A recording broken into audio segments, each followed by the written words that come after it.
कर्पूरगौरं करुणावतारं संसारसारं। ओम शिवाय, जय माता दी। पुनः स्वागत है आप सभी का हमारे बहुत प्यारे से सिंह राशि के जातक।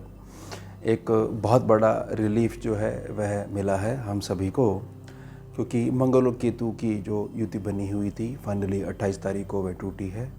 अब मंगल और केतु की जो युति बनी हुई थी उसका नेगेटिव प्रभाव इस तरीके से पड़ रहा था कि कहीं ना कहीं जो प्रयास करे जा रहे थे उन प्रयासों के बदले में केवल हमारे को भटकाव मिल रहा था। या ऐसा कहिए कि बहुत ज़्यादा डीप में अगर जाया जाए कि हमने किया क्या है आखिरकार ऐसा गलत, कि कौन से कर्म जो उठ के आ गए हैं और इनसे बाहर निकलने के लिए हमारे को कोई रास्ता नहीं मिल पा रहा। ये है जो अंगारक जो क्षमताएं होती है नेगेटिव रूप में जब बहुत ज़्यादा इफेक्ट देने लग जाती है, और पूरे दुनिया में जो है उथल पुथल मची हुई थी। और फाइनली जो है मंगल जो है केतु से अलग हुए हैं, पहुँच गए हैं कन्या राशि में। सिंह राशि में थे, केतु के साथ युति बनी हुई थी। अब 28 जुलाई से गिनते हैं तो 13 सितंबर तक ये यहाँ पर बने रहेंगे कन्या राशि में, जो कि हो जाते हैं पूरे 48 दिन। लेकिन कन्या राशि के सामने जो मीन राशि पड़ती है वहाँ पर शनि बाबा बैठे हुए हैं, जो कि इस समय वक्री चल रहे हैं, वक्री चाल में चल रहे हैं। तो मंगल और शनि का जो है आपसी दृष्टि जो है प्रभाव जो है वह टकराएगा ही टकराएगा। अब इसमें बहुत सारे ना पॉजिटिव रिजल्ट्स हमारे को मिलने वाले हैं। सबसे पहले तो भाग्य की मजबूती या भाग्य का उदय हमारे को देखने को मिलेगा। उसके साथ साथ में सिंह राशि के जातक जो बहुत एक शिकायत बनी रहती है कि न्याय चक्र जो है हमारा जो है कभी आरंभ होगा ही नहीं, क्योंकि हुआ ही नहीं है। न्याय जैसी कोई चीज़ नहीं होती है हमारे साथ में। हाँ, बेशक न्याय जो है वो कितना भी जो है परेशान कर ले हमारे को, लेकिन न्याय कभी हमने नहीं देखा है। तो न्याय चक्र सूक्ष्म लेवल पे जो है वो आरंभ हो चुका है। उसके साथ साथ में मंगल और शनि को अगर जोड़ लेते हैं तो 5 क्षेत्र ऐसे रहने वाले हैं जिनमें बड़े हाई लेवल के, बड़ी शुभता के आधार पर बहुत अच्छे वाले परिवर्तन देखने को मिलेंगे। पूरे 48 दिनों तक ये ऊर्जा बनी रहेगी। उसके बाद कंटिन्यूटी में भी अगर आप बेस क्लियर कर लेते हो चलती ही रहेगी। अब सबसे पहले क्लियर कर लेते हैं, क्योंकि मंगल कहीं ना कहीं अग्नि को रिप्रेजेंट करते हैं और फ्यूल को रिप्रेजेंट करते हैं शनि बाबा। तो अग्नि और तेल जो मिलेगा तो होगा ब्लास्ट, बड़े हाई लेवल पे ब्लास्ट होता है। तो ये शुभता कैसे कही जा रही है, इसका लॉजिक थोड़ा सा क्लियर जो है वो करिए। देखिए बहुत अच्छी बात है, मंगल जो है वो कन्या राशि में पहुँचे हैं, बुध से संबंधित है। तो बुध के अंदर बहुत अच्छे लेवल की ताकत होती है कि किसी भी एक्स्ट्रा एनर्जी को जो कि हमारे लिए अच्छी नहीं है उसको एब्जॉर्ब कर ले। और मंगल जो है ना अभी उस प्रकार की स्थिति से अभी थोड़े ही समय में बाहर निकले हैं, वो केतु के माया जाल से। आप बहुत ध्यान से समझिएगा, तो उस लेवल की अग्नि है ही नहीं कि भाई जो बहुत बड़ा जो है ब्लास्ट हो जाएगा। और साथ साथ अब समझते हैं फ्यूल को, यानी शनि को। शनि की सारी बातें ठीक है, लेकिन 28 नवंबर तक वह वक्री चाल में बने रहेंगे। वक्री चाल में बने होने से जहाँ पर 3, 7 और 10वीं दृष्टि पड़ेगी, वहाँ पर उस लेवल का इम्पैक्ट नेगेटिव रूप में नहीं हो सकता, नहीं आ सकता, क्योंकि वक्री जो दृष्टि है किसी भी ग्रह की, खासतौर से शनि की जब बात कर रहे हैं, एक सेक्शन पीछे को निखारने में ही पूरा जोर लगा देंगे। तो उनको सम्मुख जो मंगल बैठे हुए हैं कन्या राशि में, दूसरे भाव में जो बैठे हुए हैं सिंह राशि के जातक, जो गोचर में कुंडली बन के आई है, तो इम्पैक्ट पड़ेगा नहीं। यानी उस लेवल का फ्यूल नहीं है और उस लेवल की अग्नि है ही नहीं। हाँ, अब जो ये दृष्टि मिलेगी तो इससे जो है प्रकाश उत्पन्न होगा, उजाला थोड़ा सा ज़्यादा हो जाएगा, लेकिन कोई नेगेटिविटी आपको छू भी नहीं पाएगी। ये क्लियर करके चलना चाहिए कि भाई किस लेवल का किस राशि में क्या इम्पैक्ट पड़ता है। ये नहीं कि केवल जो है दृष्टि जो है मिल गई और ये फल जो है ये बताया गया तो ये होगा ही होगा ना। अब 5 बड़े क्षेत्रों को समझते हैं, साथ ही आपका जो राशि है, आपका जो लगन है, उसको ध्यान में रखते हुए, और कन्या राशि में जो बुध और मंगल का संयोग जो बन रहा है उसको ध्यान में रखते हुए सावधानी वे में भी हम जो है मैं प्रार्थना करूँगा उसको बहुत बारीकी से समझने का प्रयास करिएगा। यह दूसरे भाव में पहुँच चुके हैं।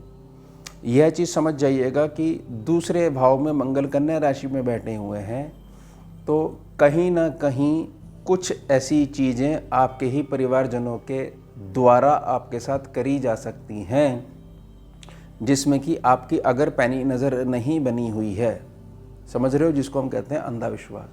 तो कहीं ना कहीं व्यर्थ का संघर्ष भी हमारे को झेलना पड़ सकता है। अगर वह नज़र हमने अलर्टनेस वाली बना के रखी हुई है, क्योंकि सम्मुख शनि बैठे हुए हैं मीन राशि के, वो भी वक्री स्वभाव में, और ये अष्टम भाव पड़ता है, तो कहीं ना कहीं भविष्य से एक आवाज़ आ रही है कि वर्तमान के बेस को थोड़ा सा मजबूत करो, मैं उत्तम भविष्य तभी ही अपने अस्तित्व में आ पाऊँगा। समझ रहे हो, यानी कि यहाँ पर कुछ चीज़ें थोड़ी सी आपके ही कुटुंब के सदस्यों के द्वारा कुछ प्रभावित आपके लिए हो सकती हैं।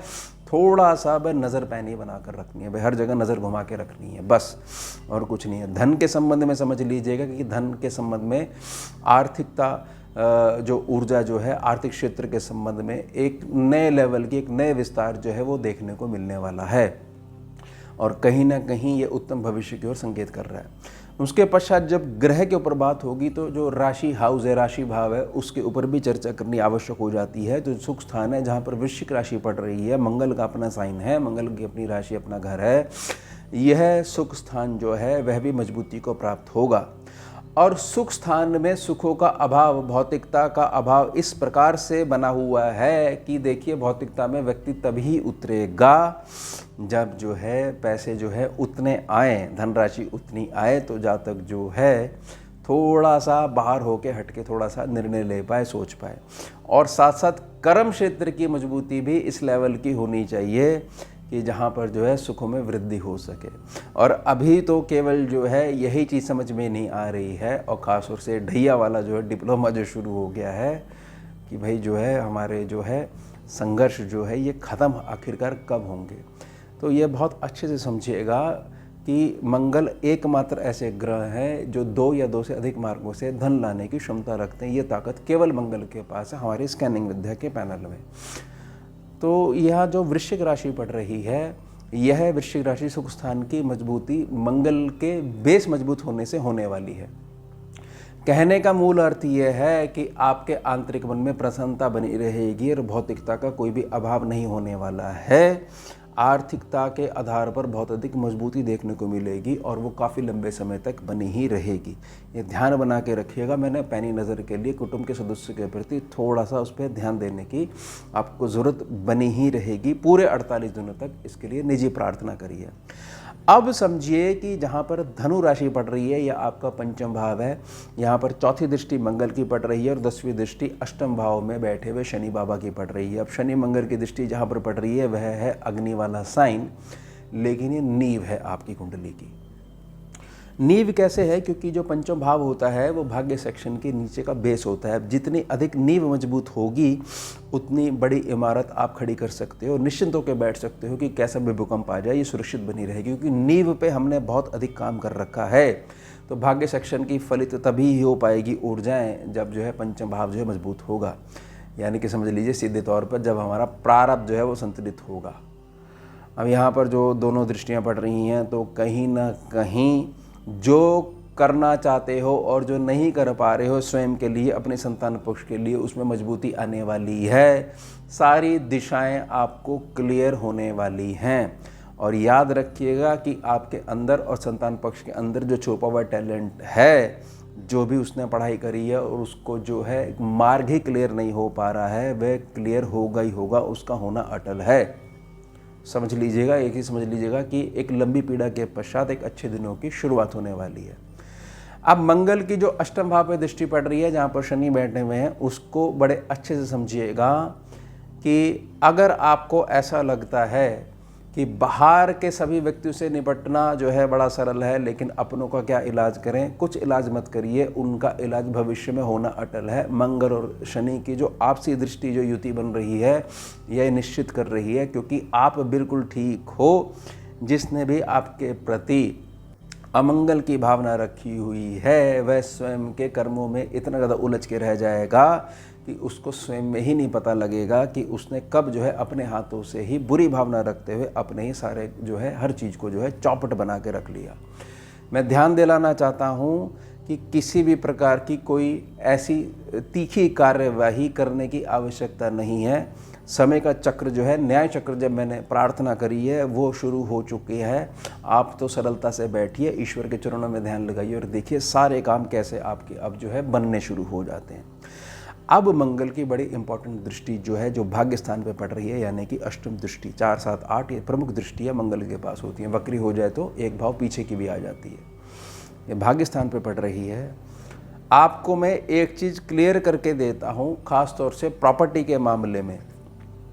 आज की वर्तमान स्थिति में यह चीज़ बनी हुई है कि हमारी ही चीज़ है और हम अपनी चीज़ के लिए अपनों के द्वारा ही ग्रसित हैं, तरस रहे हैं। तो ये चीज़ समझ लीजिए कि भविष्य का संकेत कर रहा है। भविष्य संकेत कर रहा है कि आपकी चीज़ आपके पास ही लौट कर आएगी, स्वयं चल के आएगी। जैसे कहते हैं ना कि क्या उसके पैर लग जाएंगे? हाँ, उसके पैर लग जाएंगे। यह चीज़ सुरक्षित है। लेकिन आपके साथ संघर्ष किस वजह से हो रहा है? संघर्ष इस वजह से हो रहा है ताकि आप पूर्णता उस निधि के प्रति जो है आश्रित ना बन जाओ। अपना स्वयं के भी कुछ प्रयास करो और बहुत सारे लोगों का भी मार्गदर्शन करो। बस यही है जो संघर्ष जो है उसका बेस आपको क्लियर करने की ज़रूरत है। ये है ना आपके कुल मिला के जो राशि और लगन का जो मूल बनता है ना, वो यही है कि सारी चीज़ थोड़ा सा लंबे समय के पश्चात जाके संतुलित होती हैं आप सभी के जीवन में। तो वह जो सिक्योरिटी होती है वो बिल्कुल पॉजिटिविटी के साथ बनी रहती है। हमारे को वो ईश्वर के भरोसे छोड़कर वर्तमान में अपने भविष्य को अपनी मेहनत के आधार पर सुधारना आना चाहिए बस। और ध्यान रखिएगा, एक छोटी सी सावधानी ये है कि मंगल बुध का किसी भी रूप में कोई भी कॉम्बिनेशन बनता है, जैसे कन्या राशि और मंगल जो बैठे हुए हैं यहाँ पर दूसरे सेक्शन में, क्रोध करने से हमारे पुण्य नष्ट होते हैं और क्रोध करने से, पुण्य नष्ट होने से, हमारे क्रोध करने से किसी व्यक्ति का जीवन अगर हमारे को ऐसा लगता बदल जाएगा तो बेशक क्रोध कर लीजिए, वह पुण्य भी जो है काम आ जाएंगे। लेकिन ऐसा कभी नहीं होता है। जो जातक ये मान के बैठा है मैं तो बदलूंगा ही नहीं, उसके साथ जो मर्जी आप मार्ग अपना लो, वह बदल नहीं सकता। हाँ, आपका समय और पुण्य जरूर जो है वेस्ट हो जाएंगे। ध्यान बना के रखिएगा। 48 दिनों तक थोड़ा बीच बीच में क्रोध वाली भावना थोड़ी सी उठ सकती है और व्यर्थ में आपका केवल और केवल समय खराब होगा। मन मुस्कुराहट के साथ, कूटनीति के साथ हमें हमारा कार्य निकलवाना आना चाहिए। कुछ ये हमारी कुछ नीतियों के विरुद्ध भी हो सकता है। नहीं, हम तो साफ स्पष्ट बोलने वाले हैं, सिंह वाले हैं और बिल्कुल क्लियर होके करके चलते हैं। शनि बाबा यहाँ पर यही चीज़ का जोर लगा रहे हैं, क्योंकि शनि बाबा जहाँ पर कुंभ राशि है उस सेक्शन को, सप्तम भाव को, यानी आपके पास आने वाली इनकम और व्यापारिक कुशलता के आधार पर जो रिलेशन है उनको सुधारने का प्रयास कर रहे हैं। तो समझ लीजिएगा कि एक तरफ शनि बाबा इस प्रकार का प्रयास कर रहे हैं और जो हमने क्या करना है, केवल उस जो माहौल ऐसा ख़राब होने लग जाता है उसको टालना है बस। तो ये निजी प्रार्थना रहेगी, 48 दिनों में रूपांतरण आपका होना तय है, अटल है। तो ये हो गया हमारा उत्तम विषय। मिलते हैं आपसे अगले भाग में नए विषय के साथ। जुड़िए और जोड़िए। हम शिवा, जय माता। भुजगेन्द्रहारं कर्पूरगौरं करुणावतारं